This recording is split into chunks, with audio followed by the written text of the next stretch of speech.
kining adlaw atong moren siya no ang single biggest environmental celebration in the world. Diin 150 ka mga nasod and over 1 billion people no participating worldwide. So inana no ka dako nga maong selebrasyon mga higala no 150 ka nasod. Kapin sa bilyon ka mga tao ang niapil no sa maong pagsaulog niadtong Abril 22 with its global theme nga Green Cities. Earth Day 2014 is focusing on environmental issues that we face today and the importance of helping the cities to become more sustainable. So mo kana ang mga dakong selebrasyon nga nahitabo no sa pagsaulog nato sa World Earth Day. Okay, so daghang mga issue dinhi sa lokal no, daghan sa kaitang mga issue nga atong himamat mga higala no, kining labi na gyud ni ining ongoing road rehabilitation project diin adunay mga kahoy no diha sa Center Island sa Osmeña Boulevard mga igsuon nga kuan gid napektahan no. Pila ni sila kabuok mga in fact na missing gani sila no, 79 missing trees no. So mo ni karon ang issue related to environment and other issues no nga posible pa nga atong tukyon niining kuyog sa ato ang mga dinapit mga higala. So pipila lang ni nga mga hilisgutanan nato kuyog sa ato ang mga bisita. Anyway, kompleto naman din ang ato ang mga dinapit ato ning ipaila tagsa-tagsa. Unahon ako sa pagpaila ang kasamtamang department manager sa MCWD.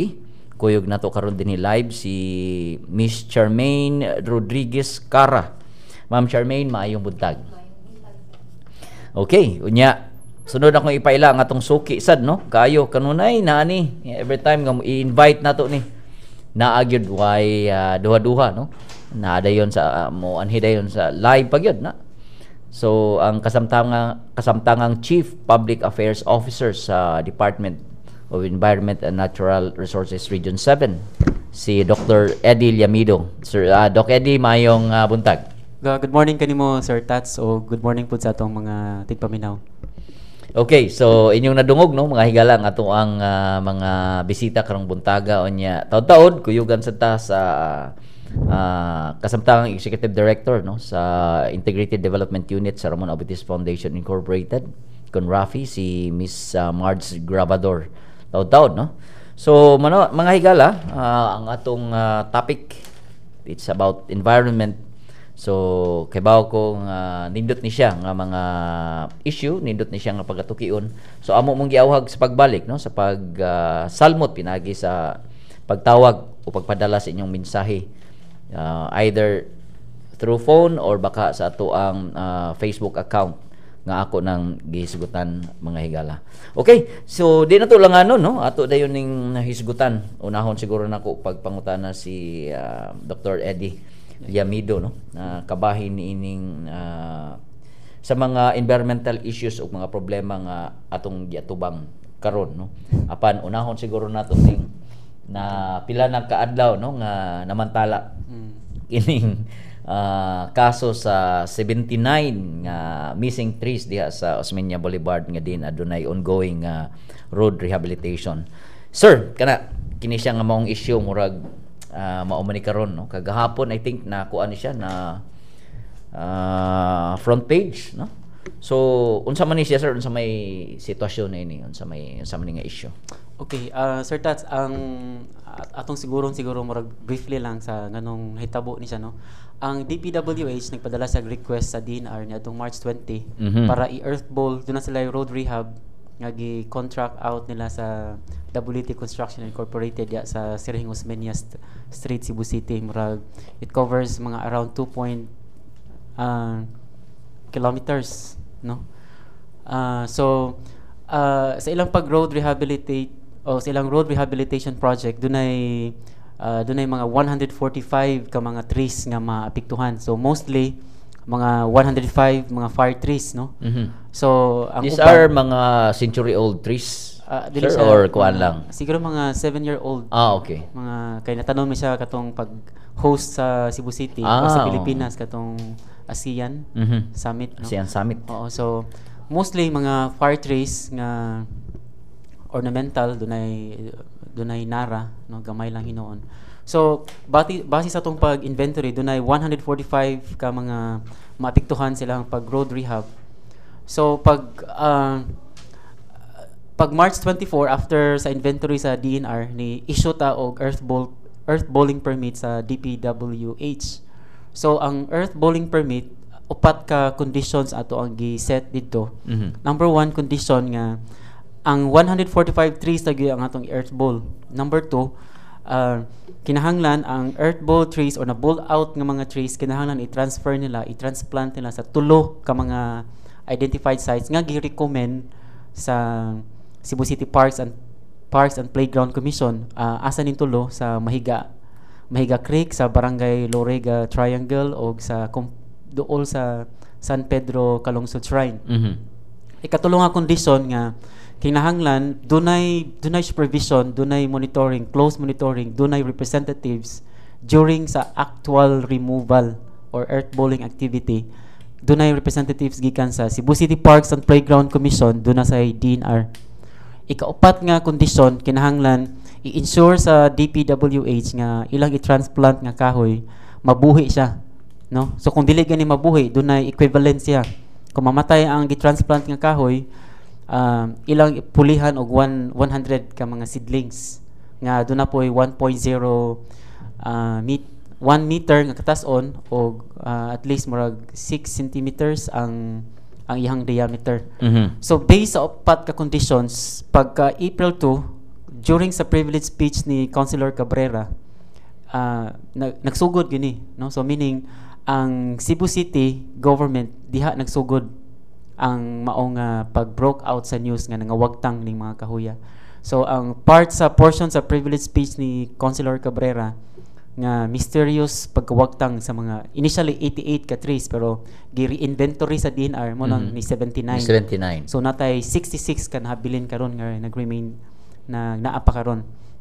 So ang gibuhat sa DNR, naghimo ta og re-inventory unya pagka April 4 ni-issue ta og cease and desist order, no. Sa ni-issue tag cease and desist order sa DPWH niadtong April 4 nga ang katong remaining 66 ka mga kahoy dili na siya hilabtan, meaning ang earth bowling activity lang ato ang gi-CDO or temporarily gi-suspend, no. Kay very clearly wala sila ni follow sa upat ka conditions.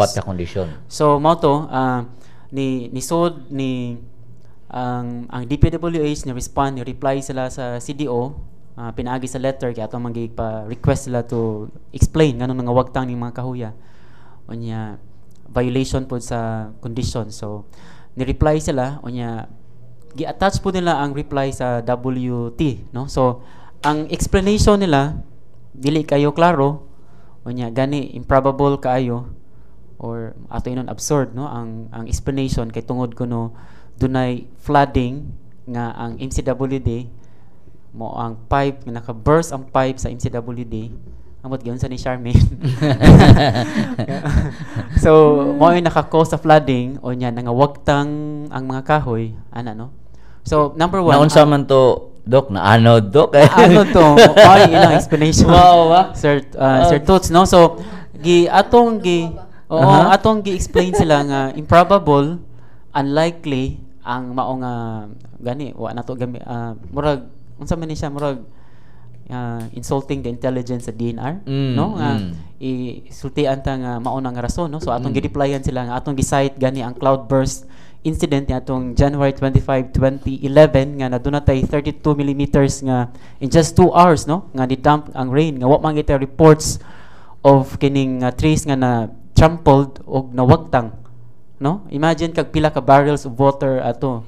Pero Dok, ang pangutana ni Dok, no, kung ongoing pa man gina siya ang investigation karon, daghang mga ahensya ug mga tawo nga gipatubag niini, no. Apan akong panguntahan nito kung sa man siya ka-importante, no? Labi na gyud sa kaanindot ug sa labi na gyud sa kidatibukan ang pag-maintain, no, sa kanang naamo gyud siya papel, no, kining mga kahoy nga along the aisles, diha sa aisles, no. So kana dok unsa may how beneficial, no, kining mga trees labi na gyud ning mga siyam ka stintay noybe kabuok nga nawa. Kung atong tan-awon doon na mo gyud na aesthetic value, no, or scenic value nito mga kahoy gawa sa iyang scientific gyud niya nga purpose, no, nga doon na siya carbon sequestration potential, no. Apan ang mandate mo gud sa DNR di man kita makastop og government project, no, kay kini siya is a Republic Act passed by Congress, approved by the President. So meaning niagi siya legislation, no. So meaning ang ato lang mabuhat sa DNR is mitigation. So part sa mitigation measure nato is katong 4 conditions, no, nga i-follow kay doon naman tay government project for economic development, national common good. So ang ato lang is atong gi in place ang unsa may mga mitigation. So part sa mitigation katong 4 conditions nga i-transplant, pulihan, apan very clearly wa na follow. Wa gyud siya ma-follow. So mao to nga sa pagkaron base sa judicial affidavits nga gi-issue sa ato ang duha ka foresters plus ato ang Senro Cebu City, no, plus katong initial or accounts, new media accounts pod ni Councilor Dave Tumulak nga nigawas na itong April 4 nga na-quote siya sa CDN o sa Freeman nga doon na siya accounts nga to, no, nga so mao to nga after ato atong na-file ang case gyud sa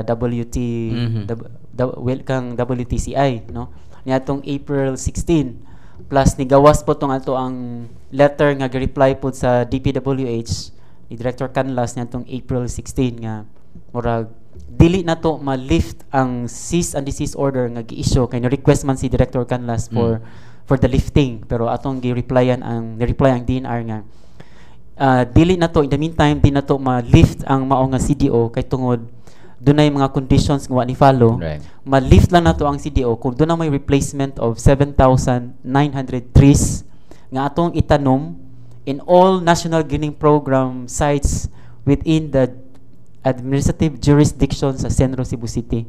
Ang Senro Cebu City manggod covers around 13 towns and 13 towns and cities, no, from going south Cebu nga, going north mga sa Consolacion area. So diha apil lang mga Lapu-Lapu, Mandawi, Sirtats, no. So diha ni itanong plus ikaduha pod nga condition nato kinahanglan doon na siya commitment sheet nga iyang ipirmahan nga i-maintain niya ang mao nga kahoy for a maximum of 3 years para ma-ensure nato ang 100% survival. Ikatulo, kinahanglan doon na tayo multi-partite monitoring team or MMT nga i-create sa DNR with Cebu Parks and Playground Commission, Cebu City, DPWH, o other mga stakeholders. So mo na karon ang mga actions nga gihimo unya ongoing na karon ang mga investigation. So moving forward, Doc, kining pagsaulog ro nato sa Earth Day, kini ba mga aduna bay mga changes nga gi-initiate, no, labi na gyud, no, sa pag-celebrate sa Earth Day, aduna bay mga gi-initiate, no, talking about general, no, nga mga issues, environmental issues, unsa may mga changes karon nga nakitaan? Sige, siguro murag doon na siguro abot mo agree sad siguro si Charmaine ani nga doon na increase, no, nagka-increase ang awareness, level of awareness sa atong mga katawhan karon, gani doon na sila concern na gyud towards the environment, unya murag involved na gyud sila, no, kung makita na to sa mga blogs or sa social media ang conversations, discussions about the environment naka wider na gyud, plus nagtaas na gyud, no. So inana siguro ang advocacy nato ang dili lang sa ma-attribute nato tungod sa government, apil na po ng mga private sectors, ang RAFI, no, ug uban pa. So mas karon murag nakita gyud siguro sa mga tao, labi na karon nga ang climate change, di ba, Charmaine, no? Ang epekto, ang impact niya sa climate change dili lang dahil ni siya usa lang ka sector sa maong sa population. So tanan, no, maapektuhan. So karon makita po nato nga kung makita nato mosakay kag ako tigsakay man jud kog jeep, no, kay wa man tay kanang luxury of kanang having a vehicle, no, a service vehicle. So makita nimo ang discussion sa magpolitika, no, nga taas gyud ang awareness level sa kining mga tao, no, sa ato ang kinaiyahan, labi na sa kining nga issue gyud sa Osmeña trees nga mysteriously nawagtang hantud karon kay locate pa gyud, no. So similarly karon pod mo nag-request kita Sir Tats, no, o kanang assistance support sa National Bureau of Investigation niya atong April 22, no, nga atong nahatag ang letter niya atong April 23 nga mo request ng assistance kay ang BI is one of the members sa ato ang Regional Anti-Illegal Logging Task Force. So ang purpose lang niya nato is ato lang siguro i-perk up atong i-strengthen nato ang case nga na file last April 16 mo gini direksyon nato. So what natay gusto lang nato nga ma-boast pa nato ang case nga na-file against sa WT Construction Incorporated, no. So tapos we want to get more witnesses pod gani do na tayo request sa Cebu City Government April 4 pa nato nga request nga gaantag kanang copy or recording sa video nga hangtod karon wala pa ta naka-receive gyud. Pero doon naman sila sa mga ebidensya. Pero doon na sila explanation karon pero atong girespetar ay lang explanation.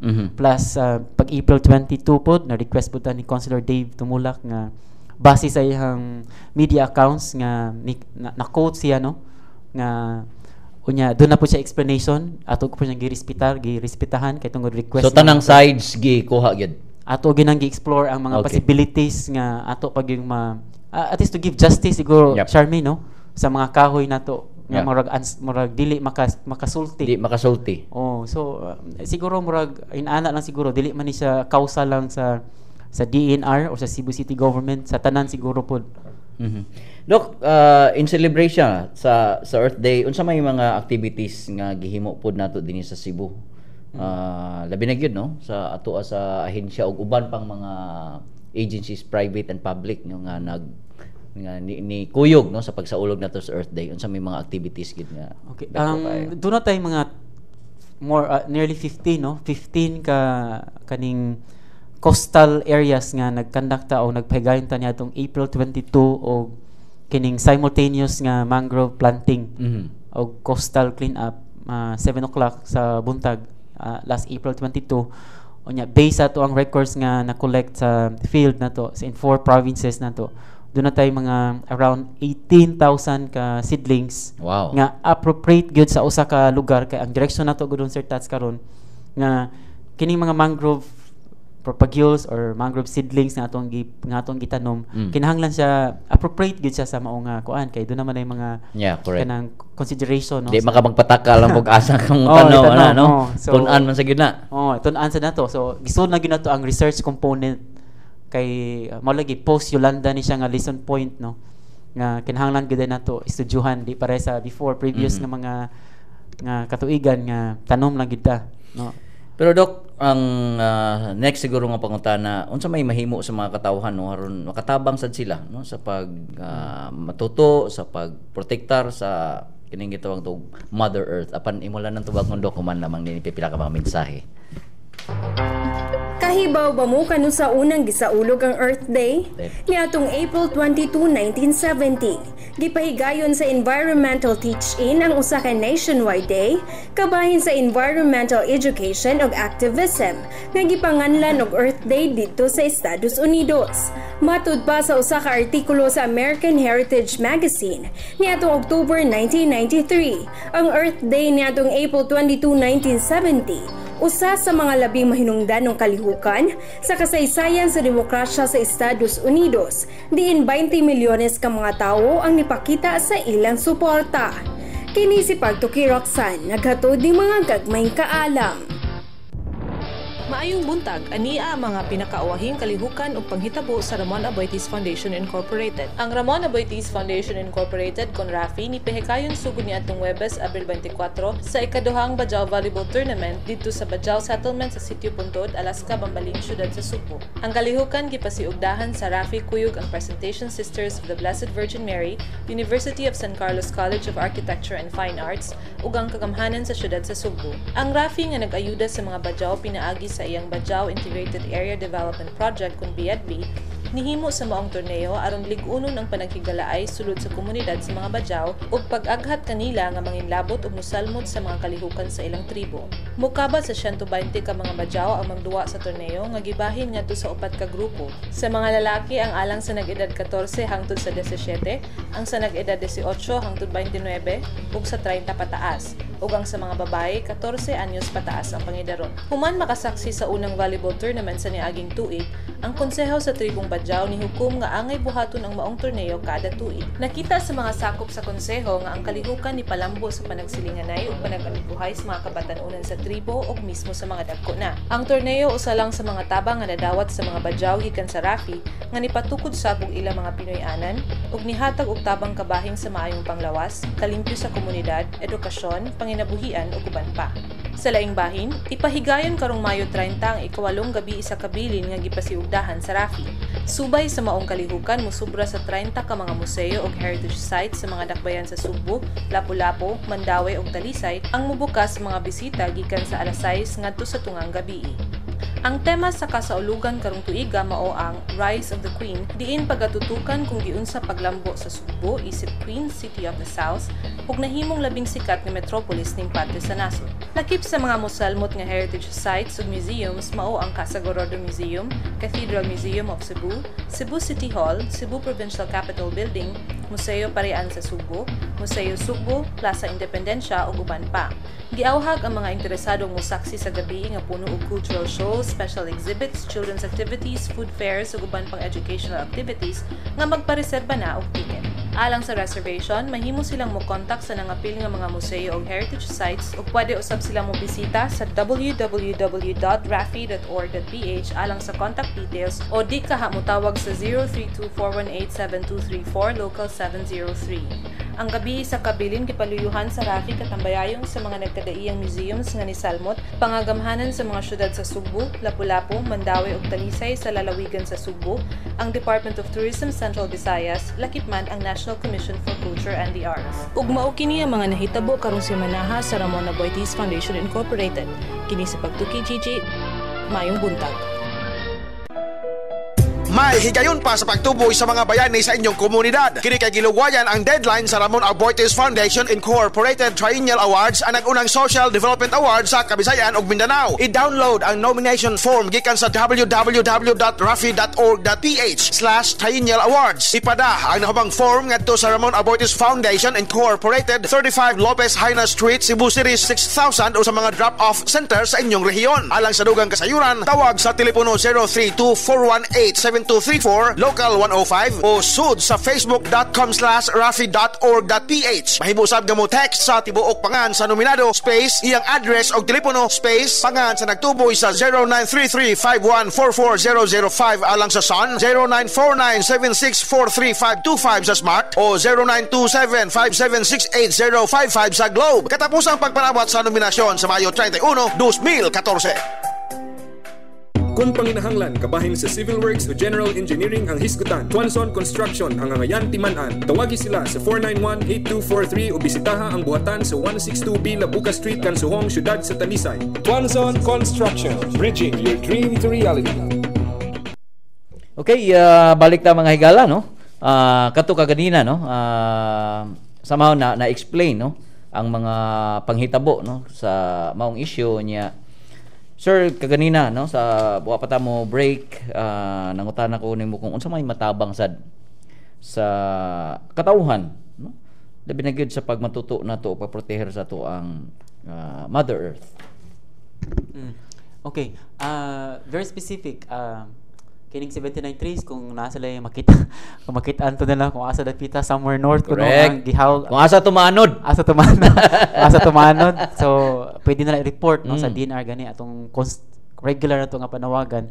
Ikaduha, kini mga reports of kining mga cutting nga gi-authorize kuno no nga doon ako no kini mga local chief executives nato Sir Tats no murag nagtuo siguro sila nga sila nay hari sa usa ka munisipyo sa ka siyudad no so naatay mga doon natay mga special law or environmental laws nga atong i-follow gani si Mayor Galios ato na file og case abuse of authority o violation sa sections 77 ug 78 sa PD 705 ang Forestry Reform Code of the Philippines no kay tungod siya nagpagtugot og pagpamutol. Imagine katats ayong gipatugtan niya og paputol is 374 trees. 374. Oo, so mas kuan siya mas hybrid ni siya kaysa Siring Osmeña no kay ang Osmeña trees nga wagtang is 79, ang kining kang sa Argao is 374. Unya ikaduha pag timberland pag ni siya is a public land, forest land. So mao tong duha ka violations ang ato na na-file before the office of the ombudsman. Doon na say 5 ka mga laborers pod nga gitudlo pod si Mayor Galios. So mao tong na-file na to ang case before the office of the ombudsman. Ikatulo sad siguro ang punto lang siguro nato is doon na tayo DNR, doon na tayo Senro, nga pinakadool nga Senro, nga pwede mo report atong mga katawhan kung doon na sila nakitaan nga nagpamutol, no? Pwede naman itawag kung doon na ba na permit, doon na ba hatag, permiso sa DNR, o niya, kining mga movements po nato sa gibantayan po nato ni mga movements sa mga charcoal o kining mga kahoy nga isusugnod. Gani ni issue ta o ni took effect last April 5, karon nga April 5, 2014, ang moratorium sa pag-issue nato og transport documents sa 5 ka towns diri sa Cebu, ang Tabuelan, Tuburan, San Remigio, Asturias ug Balamban. Kay tungod doon na tay mga reports of rampant nga illegal cutting of trees naghimuon as charcoal o kining firewood. So tungod ni sa mga reports no nga nadawat nato sa DNR through sa tuang Senro. So mo na ni atong giaksyonan no. So posible nga kung doon na pa yung mga reports nga madawat na to, pwede na to ipa-expand na to ning kining instead of 5 towns, pwede palapda no, depende sa ato ang regional director Montejo no sa kay tungod na during sa iyang visits sa mga lugar iya gyud nasaksihan na observe gyud niya. Okay, now arita ni Ma'am Charmaine, ma'am, kana sa gi-mention ni Doc ganina na involved no ang tungod sa naanod sa napiktuhan no pareho ko na kog explain ma'am no unsay nahitabo nganong ingon ato ang ilang rason no nya na appeal man ang sa MCWD mao gyud nindot kayo makaanod ba gyud nindot kayo nga hisgutan no ako lang sigurong I will just pick up gikan sa explanation ni Doc Eddie no katong about bitaw sa earthballing, the fact nga ni violate gyud sila ato ang ilam kong gibuhat is tungod nga gusto sila mapaspas ang paghawan. Okay. Actually ang scraping man to, nag-scraping pa man sila sa karon sa asphalt para ilang mailisan. Ilang gibakho okay. ang maungdan. So sa ilahang pagpinaspas, pag-violate nila sa ilahang supposed nga trabaho nga pag-earthball, naiggo ang usa ka linya. Ang primero mangguna kong nadawat nga report is mainline na siya. Kanang mainline sa kaning ato ang bitawng mga linya sa balay, 1/2 inch na siya. Okay. Ang ato ang mainline sa MCWD mo abot na siya 4 inches up. Okay. No? Ang katong naigo nga linya is 2 inches.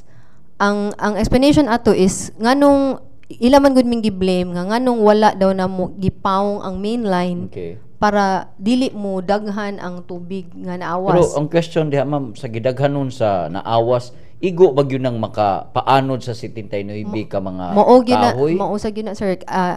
Can you imagine a 2-inch diameter pipe? Pila ra man na ang purpose lang ato sad nga wala na paong because dili man gud to siya main line, dili man gud service connection line to siya tungod sa Sulpicio nga building. So kung pagmuna mo ang main line, daghan kaayong konsumidor nga correct. Daghan na kaayog mahasol. And when in fact katong 2 inches po dali raman to siya maayo. In fact naayo siya in less than 24 hours. Ang amo ang target completion time, standard reaction time na mo is 24 hours kanang main line. Nga which naigo sad nila. So dapat wala gali pa mi nakapaningil nila ato that time nga ila ming gi-blame for that. Okay. Which Anyway, is ma'am, unfair. kana siya tanan, no? Ubos mo na siya sa usa ka investigasyon, no? Nya naara mo ginay resulta ana, no? Kung unsa gyud kinsa gyud manubag niini. Oo, exactly.